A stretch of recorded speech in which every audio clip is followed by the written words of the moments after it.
You guys have had a lot of success down there the last few years. Is there anything to that matchup-wise, or just you guys like playing there or anything? I just think it's preparation, just preparing at the highest level and being ready to roll. So we always prepare at a high level, and we want to make sure that we keep doing that. And I always tell you guys, separation is preparation, and it's true. And so we've been able to do that over the past few years. And it's pretty much, we want to do that anywhere we go. It doesn't matter where we're playing, home or away.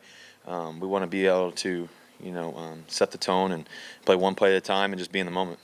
Do you still have your California crew up here, the physical therapists? Yeah, I do. Yeah. So yeah, the whole crew. Drew Morcos is here, and doing the physical therapy and all that. Do you anticipate it's going to be like this all season, or is there a time that you'll be healthy and fully? Yeah, you guys know me. I always get treatment constantly, so it's not really anything much different. So it's kind of like one of those things. I do it anyway. So I think it's important just to keep maintaining your body every week. It's a long season, and you want to be fresh as possible. Do you feel though like you're better this week than you were last week? Yeah, every day I get better, and so it's exciting. And ultimately, it's about winning games. So we've been able to do that so far. We got a tough matchup this week, an NFC West opponent that we truly respect, and they're going to be ready to roll. So we're excited about that. What do you see out of that defense? It looks like they've kind of got things going the last couple of weeks. Yeah, their defense is a fiery group. They fly around. You think about the guys they have. You think about Calais Campbell and how much of an impact player he is and the things he's been able to do over the years in Arizona. You think about their addition of Chandler Jones and him getting to the quarterback and his ability to make plays. He's a tremendous football player. You think about Buchanan too, as well as a linebacker who's flying around. Him and Minter are making a lot of plays out there. And then obviously their secondary. Their secondary is tons of talented players. The Honey Badger Matthew, he's as good as it gets. And he's had tons of respect for him and how he plays the game. And he's been able to fight back over his injury and come back at a high level. So you notice that. And obviously Patrick Peterson. There's so many guys I can go through, but Patrick Peterson, he's one of the better guys too as well. Who can one of the best corners in the game, who can fly around, make a lot of plays, and you always got to know where he is. So it's a great group, and it's going to be a great matchup. We're looking forward to this. This is what football is all about, to play two great teams going after it. Russell, you were mic'd up for the last game, and after Hauschka, I forget if it was the block or the missed field goal, but the camera was on you, and you were very calm and kind of instantly moving on to the next play. When did you kind of develop that mindset? What did it take to get to that point? That's a great question. I think when I was younger, I had so many opportunities to play multiple sports, and when I was extremely young, I was constantly playing baseball, I was constantly playing football and basketball and all that, and I always try to tell parents all the time. They always ask me, what do you recommend for our kids? And I always say to them, I say to them that it's important for kids to go outside and play. Go outside as much as you can, play multiple sports, because you also get to you get to work on your social skills with other people and be able to deal with different teams and go through ups and downs and challenges. But you also get to meet new people and all those different things, and you also get to know, hey, you know what, the game's not over. That type of mentality. And so for me, I think my parents both did a great job of being able to encourage me all the time. Through ups and downs in life, but also in the game of sport too as well. And so, when Steve, unfortunately, when that kick, I think it was blocked on that one, I believe, and when that kick was blocked, I just move on to the next play because there was a lot of time left in the game. I'm not sure how much time was left in the game, probably like 5 more minutes or so.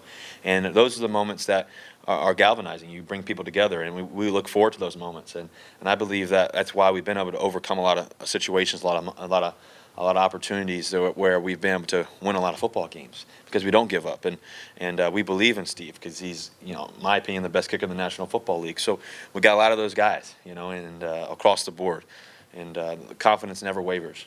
Confidence never wavers in our teammates, and I believe that, with continual, self-talk, positive talk, I believe that it's a game changer. So you think you could hit off Andrew Miller? That was a joke. Yeah. Do you know him at all? Or? Yeah, I do. He went to UNC, a great player. Know him from a distance, met him a few times, and been around him. And and obviously, Mark Rogers, who's my agent and lawyer and one of my best friends in the world, he's his agent too as well. So, we're all kind of a close-knit family. So he's a special player, obviously, and watching him do what he's been able to do, hopefully he goes out there and does the same thing. He keeps pitching at a high level. Pete was talking about how facing this defense has helped you over the years because they're so good. He mentioned Earl, and like when you first got here, just what did you learn playing against Earl Thomas early on in your career? Well, I've never seen a safety like Earl Thomas move from sideline to sideline. His ability when I first got here, my first got here my rookie year, I remember training camp and OTAs and all that mini camp. And I think I threw a go ball to the left, and Earl was probably on the right hash. And I looked up, and next thing you know, he's breaking the play up down the left sideline. And I was that cover two? Did I miss something? And sure enough, go watch the film, and Earl's just charging as fast as he can get to that ball. And he's got great explosiveness. He's got great ability. He studies like crazy. So he's the best safety in the league for a reason. He can make a lot of plays, and he's physical, he's fast, he's really smart, and he's passionate about the game. So playing against our guys, Cam and Earl, Richard and Shed, it's a true challenge every day, and that's what you look forward to. How much has Earl specifically helped you with your eyes and being able to move the safety and kind of keep him from where you want him to be, or get him to where you want him to be? Well, that's one thing that I think as a young kid I've always kind of tried to work on, like when I was in high school and college and all that. And I was fortunate to throw the ball a lot in college, and played in a couple of good leagues, obviously in the ACC and the Big Ten, and see a lot of great football players. But obviously when you get to the National Football League, it's even more important. And watching Earl Thomas, like I said, move sideline to sideline, you really have to be on your P's and Q's, and you really have to have your feet in the ground ready to get rid of the ball. And just timing's continually gotten better. And also, it's the receivers that make it fun for me. The receivers and tight ends and running backs, those guys, I can trust them, throw it early, and they're going to get their head around and make the play. So just letting it rip. When did you start the positive self-talk, Russ? I've done that ever since I was little, really. Like I said, my parents were always encouraging rather than discouraging, and they always talked to my dad and my mom. They used to always give me imagination, paint a picture, in my head, and I was able to. They used to ask me questions all the time. Hey, so this situation's going on. It could be a really good situation, or it could be a bad situation. How are you going to overcome it? What are you going to do next? Those type of things, and allowed me to kind of think on my own about how I wanted to overcome obstacles. And the truth is, adversity is just temporary, And I think that when you can really realize that and look forward to the challenges. For me, like in the game the other day, for me when the game was a little tight and the game's on the line there, even when after Steve missed that field goal, to me it's like I'm telling myself, this is what I've been waiting for. These are the moments, and I wouldn't want anybody else doing it, other than myself. And when I say that, I mean, playing the quarterback position, because I believe in myself. I believe that we're going to be able to do it together. And so I think that just continue to pass that information around, continue to pass that feeling around too, and letting guys know it's not over. There's been a lot of games we've been able to come back. There's been a lot of games we've been ahead and had to hold on, and just it's just loving the moment, enjoying the moment no matter what the situation is. And like I said, those are galvanizing moments. Those are times where it brings people together and we can, capitalize on opportunities. So they would quiz you with hypothetical situations? Yeah, very much so. My dad, we used to drive, down the street and all this stuff. My mom too as well. And we used to, you just won the Super Bowl. What next? Or, the game's on the line. When you were how little? I mean, ever since I was probably 5 years old. Ever since I can remember, So I remember that we used to drive down to Virginia Beach and Norfolk all the time from Richmond, Virginia, because my grandparents were down there on both sides and all that. So we used to go see them, and I just had people that were very inspirational in my life that used to ask me questions like that, and it allowed me to believe in myself. Also allowed me to believe in situations that things can overcome and actually visualize it actually happening. And I think that if you can visualize it, and if you can visualize yourself overcoming the situation, it gives you a great chance of making it happen. Did you ever say, "Come on, guys, I want to watch a cartoon"? Yeah, for sure. But it was always fun. It was. But yeah, I mean, there's a lot of times. I remember one specific time. I've told the story to you guys before, but I remember one specific time when I was probably about 14 years old. I'm getting a little older, and I was 14 years old or so, and I was driving. I was tired. We played baseball, I think, down in Virginia Beach. I just saw my grandparents, and my dad and I were driving back, and it was late at night. We're driving back. My dad used to love driving back home late at night rather than just waiting for the next morning and getting up at like 5. He wanted to drive back at like 2 o'clock in the morning, and so he always said there's no traffic, at that time. So, anyways, he woke me up early in the morning, or I was sitting next to him and all that. He's jamming to oldies, and he says to me, hey, guess what? I said, what's like, Dad? I'm halfway asleep. What's going on? He goes, you remember? You know what I'm talking about? There's a king in every crowd. There's a king in every crowd. And I'm like thinking, there's a king in a crowd. Like I'm trying to visualize a king in a crowd. Like, what does this look like? And he allowed me to understand what that meant. And what that meant was, God's always there.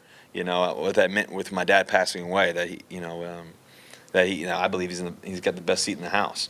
And you never know what coach, you never know what GM's watching, you never know what owner, you never know what kid's watching, and that's really the thing that hit me the most. And so when I think about those things, when I run out onto the field, before pregame, and I'm thinking about the game, and maybe it's a quote unquote big moment or a big game. To me, it's just another great moment, and I look forward to those moments, even in challenging times.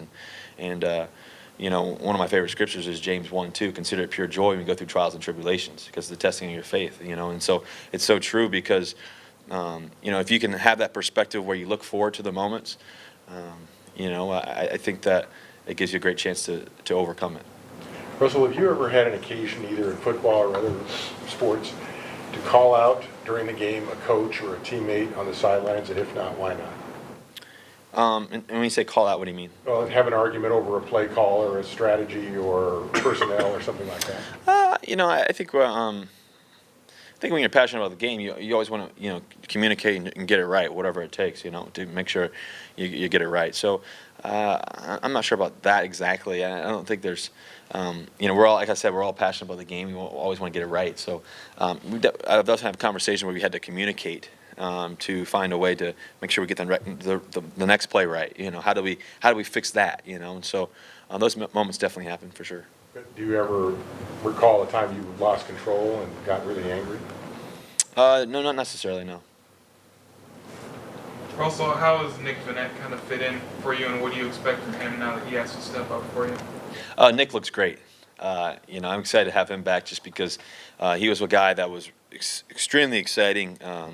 When he first got here, and the plays that he was making, his timing is just right every time. He knows all the routes, he knows all the plays. He's going to be an exciting player to watch for a long time, and we're looking forward to him stepping up to the challenge and coming out there and playing at a high level. He's played some big time football, obviously, from Ohio State, even though they beat the Badgers the other night. But he's a great football player, and he can do a lot of things, and he's a fun player to watch. How do you feel about the running game and what it might take to get it going? I feel great about the running game. I feel like people are talking about the running game like we're not doing well. I think that we've been throwing the ball just a little bit more. I think that we've got such great playmakers on the flank in terms of receivers and tight ends, and then our running backs. I think Kristen Michael's running the ball extremely well, and CJ Procise will be coming back here soon, I believe, and obviously Spiller too as well has made some huge plays. So I'm excited about our running game and the running backs that we have and our offensive line. We've been able to run the ball successfully when we needed to, and we've also been able to throw the ball really, really well when we needed to. And so I really like what our offense is doing. I think that we're going to continue to get better as every season. The goal is to get better every week and not really look further or too far back. You just play each week, and hopefully this week we can run it really well. Hopefully we can throw it really well. That'll be exciting. Anything else? Thanks, And you guys go Hawks. Pass the peace.